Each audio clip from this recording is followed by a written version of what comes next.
Ben ritrovati dalla redazione. Azugi viene condannata a un risarcimento per non aver interrotto le cure all'84enne Claudio De Manzano, colpito da ictus nel dicembre del 2018 per violazione del diritto all'autodeterminazione e il danno per una condizione di protratta e totale inabilità permanente. L'azienda risarcirà quindi alla figlia amministratrice di sostegno dell'uomo la somma di 25.000 euro più metà delle spese legali, 12.000 euro. Ieri nella sala Luttazzi del magazzino 26, alla presenza del sindaco di Trieste Roberto Di Piazza e della giunta comunale, si è svolta la conferenza stampa di fine anno per fare il punto sull'attività svolta nel corso del 2024. Ogni assessore ha raccontato quanto realizzato e impostato nel corso del 2024. È emerso un quadro positivo, ma sono tante le cose ancora da registrare.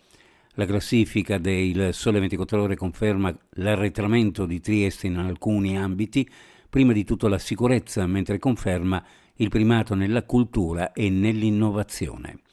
Cronaca: un furto in abitazione in pieno centro a Trieste. Ignoti si sono introdotti in un'abitazione di via Ginnastica rubando un Rolex da 10.000 euro al Conti Monili. Il proprietario dell'appartamento ha sporto denuncia ai carabinieri che indagano sulla vicenda. Fincantieri lancia Step to Connect, una web app per facilitare l'integrazione sociale dei lavoratori stranieri nelle comunità ospitanti, strumento di mediazione interculturale digitale in grado di fornire contenuti pratici e specifici per guidare i lavoratori stranieri nel sistema italiano. Step to Connect prevede una fase pilota che coinvolgerà i dipendenti delle ditte dell'indotto dei cantieri di Monfalcone Gorizia e Marghera Venezia. Uno sguardo alle previsioni meteorologiche: cielo coperto al mattino con precipitazioni moderate ad ovest, da abbondanti e intense ad est, anche temporalesche, quota neve in calo fino a 600 metri circa, vento da sostenuto a localmente forte. Nel corso della mattina attenuazione delle precipitazioni sulla pianura anche del Veneto, che invece continuerà come Bora a Trieste, sostenuto forte sulla costa e in quote in montagna da nord. Dal pomeriggio miglioramento con cielo nuvoloso e vento in attenuazione.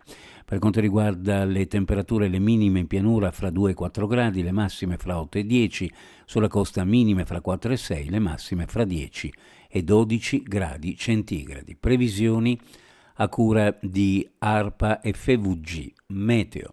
Ed è tutto per il momento con l'informazione, grazie per averci seguito, a più tardi.